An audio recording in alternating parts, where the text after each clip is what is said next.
Të nderuar zonja dhe zotëri, mirë se keni ardhur sonte në këtë tubim i cili kushtohet njërës ndër betejave më të lavdishme dhe më të përgjakshme të UÇK-s, pas betejës së jashtëorave të datave 5, 6 dhe 7 mars 1998. Sonte Instituti i Kujdesës Kombëtare Shqiptare në Stuttgart shënon 27 vjetorin e rënies së komandant Muj Krasniqit dhe të 41 dëshmorëve që ranë herëkisht në likenat e Hasit në Pashtrik, duke përuruar po njashtu librat e Zotit General Kudusi Lamës dhe duke shfaqur më pastaj filmin dokumentar Shtegu i Lirisë. Iliri, Arbëri, Shqipëri, Kosovë, këto janë stacionet e historisë e popullit dhe kombit tonë që unë besoj duhet vazhdojnë. Sepse një tubim të organizuar nga Instituti i Kujdesës Kombëtare këtu në Stuttgart, jo shumë larg nga kjo sallë ku shënu betejë e lavdishme e Kosharës, generali ynë i nderuar Kudusi Lame në atë tubim pa thonë, po e parafrazoj. Porta e bashkimit kombëtar është në Shkup. A ideali që ka qelësin për të hapa port është rrugës. Ne, ndoshta nuk do të arrijmë, po jam i sigurt që prezat e ardhshëm këtë fakt do ta nderojmë. Dhe unë i besoj shumë një generalit të kodhuar në qartë.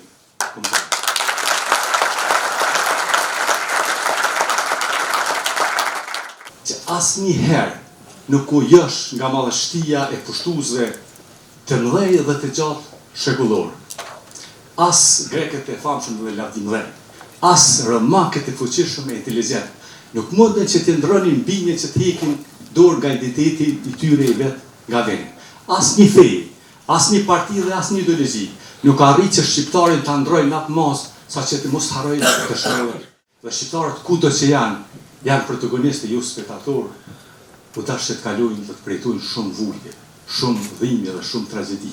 U tash të përjetojnë elaboratët famkeqjet e Ivo Çubrëllovicit e Ivo Andriqit, u tash të përjetojnë shprengullet masive për në Turqi, u tash të përjetojnë shumë masakra, u tash të përjetojnë shumë beteja të përgjashme. E një ndër betejat e përgjashme është edhe beteja që sot po përkujtojmë, beteja e Pashtrikut, rënia e komandantit Muj Krasniqit. Një adhetar të veçantë, një doktor shkence, një general të ushtrisë shqiptare, i cili u bashkangjit ushtrisë çlirimtare të Kosovës dhe ishte arkitekt i profesionalizimit të ushtrisë çlirimtare të Kosovës.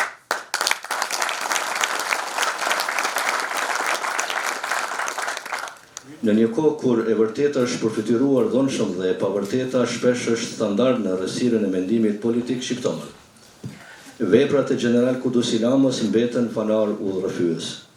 Librat e tij janë zëra pothuajse të vetmuara në shkretëtirën e sotme të mendimit politik shqiptar.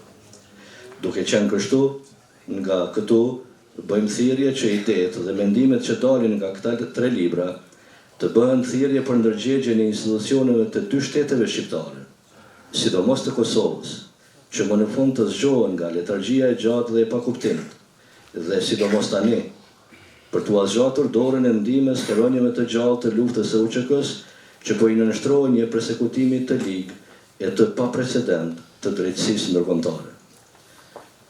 I dashur general, të paqim edhe për shumë kohë për të na dhënë kuraj dhe shpresë në kohë të vështira, si dhe për të na iluminuar me ide dhe mendime kaq të vlefshme si në këto 3 libra.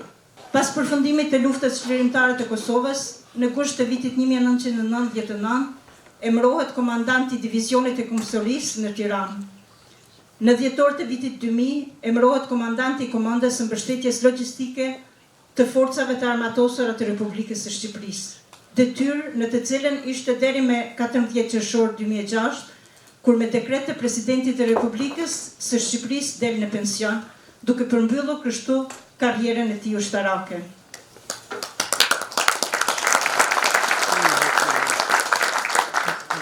Prej vitit 2007 deri në vitin 2020 punon si pedagog në Kolegjin Biznesi në Prishtinë, duke marrë edhe titullin profesor me 6 korrekt të vitit 2012. Është autor i 10 studimeve e kumtesave të cilat janë vlerësuar dhe botuar në revista kombëtare e ndërkombëtare, si dhe i qindra shkrimeve, vlerësimeve e intervistave. Është antar i Lidhjes së Shkrimtarëve të Kosovës. Mban me 10 tituj, dekorata, urdhra, medalje, mirënjohje e vlerësime. Të biesh në altarin e kombit për atë veve për njëri, është normal.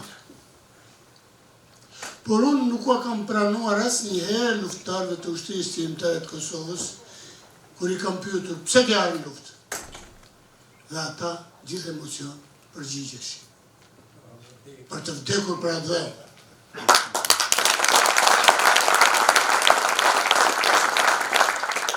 Dhe unë thonë, jo, ju keni ardhur në luftë për të bërë që të vdes armiku për lirin tonë.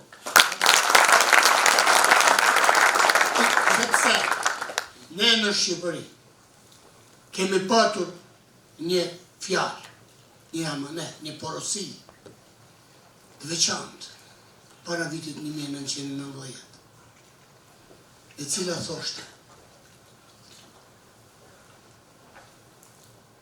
ka qenë porosia Nderogjës në atë kohë.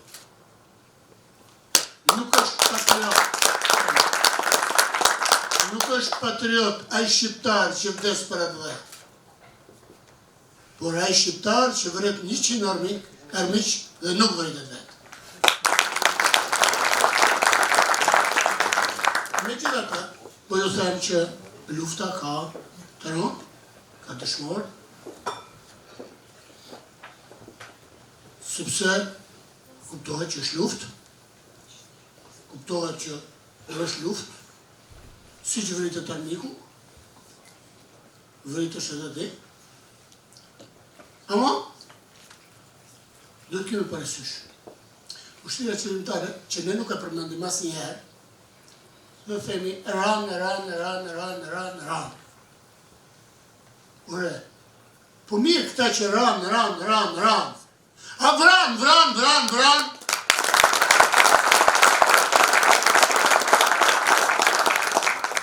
Se po duket sikur na kanë vra, kemi ra, kaq. Edhe mbyllet këtu cikli, s'është e vërtet. Nuk është e vërtet. Motra dhe vëllezër. Armikut, ato vrasje që ka bërë mbi luftëtarët, i kanë dalë përhundësh. 10 herë, 15, 20 herë, pavarësisht nga raporti i forcave superiore dhe i mjeteve superiore që kishte ai në relacion me Ushtrinë Qendrore të Kosovës. Sepse Ushtria Qendrore e Kosovës kishte një morali për të qëndruar deri në fund dhe për të sqaruar vendin.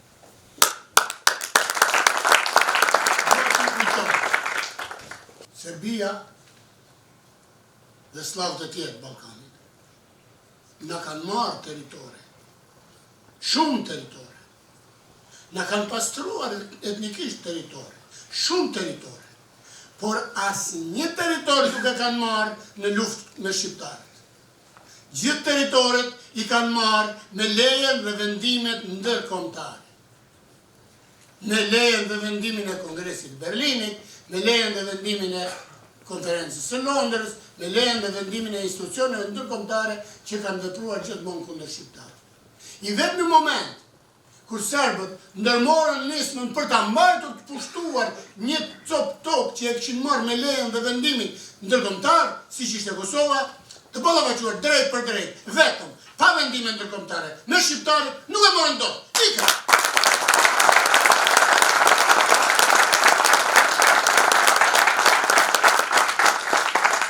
Jemi të birë, se jemi më të fuqishëm se ata, jemi më të qëndrueshëm se ata.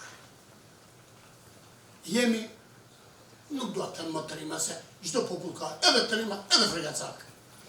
Si që kemi ne Kanadata. Por, jemi më të qëndrueshëm, jemi më vizionar, dim çfarë bëjmë, pa na thënë të tjerë, pa na udhëzuar të tjerë. Qërë ma vështirë kam para juve se para ty të armikut.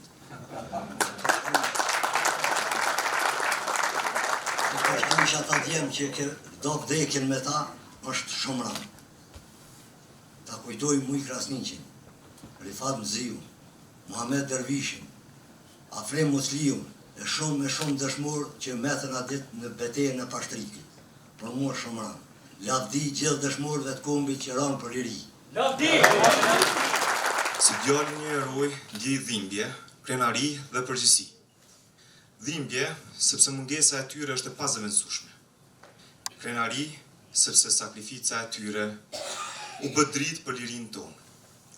Dhe përgjegjësi, sepse ne duhet ta mbajmë gjallë idealin për cilin ata ronë, unitetin, atë dashurinë dhe besimin se Kosova dhe kombi ynë e meritojnë më të mirën. Ju që jetoni në Mërgat, keni qenë gjithmonë shtylla e fuqisë sonë. E them me bindje këtë, sepse sot, si profesionist në fushën ushtarake, e di se luftën e zhvillon këmbësoria, por fitoren e garanton logjistika. Ju ishit sponsorizuesit kryesor të asaj logjistike. Andaj, sot, më shumë se kur, ndihemi të nderuar që gjindemi në mesin tuaj, sepse po kujtojmë ata që ranë duke furnizuar ushtrinë shqiptare, me armatimin më të sofistikuar të kohës, dhe pa të cilët zot mund të ishim këtu ku jemi. Le të jemi një, ashtu si që ishin një zemrat e 143 luftetarëve në betejën e Pashtrikut. Lavdi jetës dhe veprës së dëshmorëve të rënë në kufirin shqiptar. Lavdi gjithë dëshmorëve të kombit.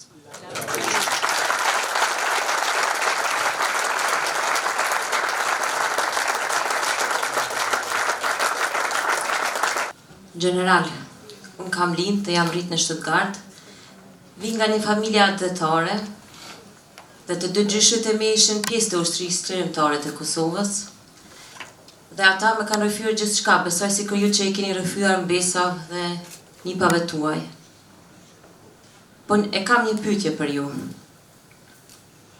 A ju rrëfeni ju gjithë peripecit tuaja, mbesave dhe nipat tuaj, se duhet ta dia më kanë rrëfyer të gjitha gjyshrit e mi.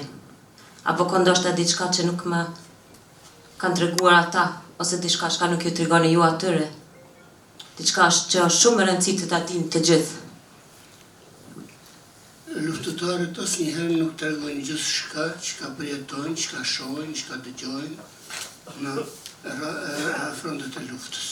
Kështu që edhe gjyshrit tu të kanë treguar gjithçka që vlen dhe nuk të kanë treguar diçka që nuk kanë e vlerë për ju dhe për jetën dhe për zhvillimin e mëtejshëm të historisë kombëtare.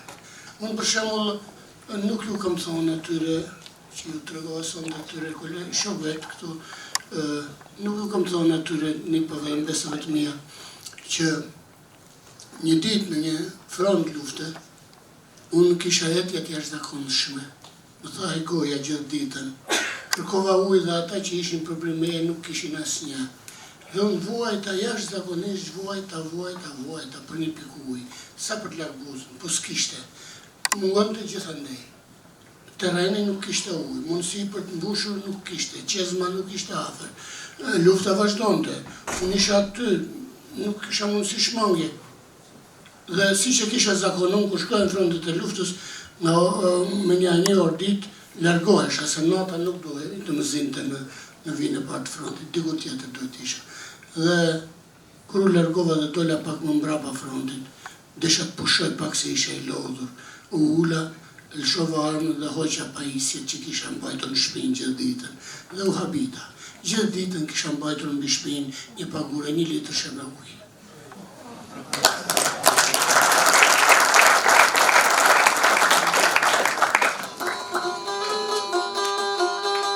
Po ju prini për para, shqipja e kastriotit. Lulli po zhuret e qenin, ne për fjak parojotit.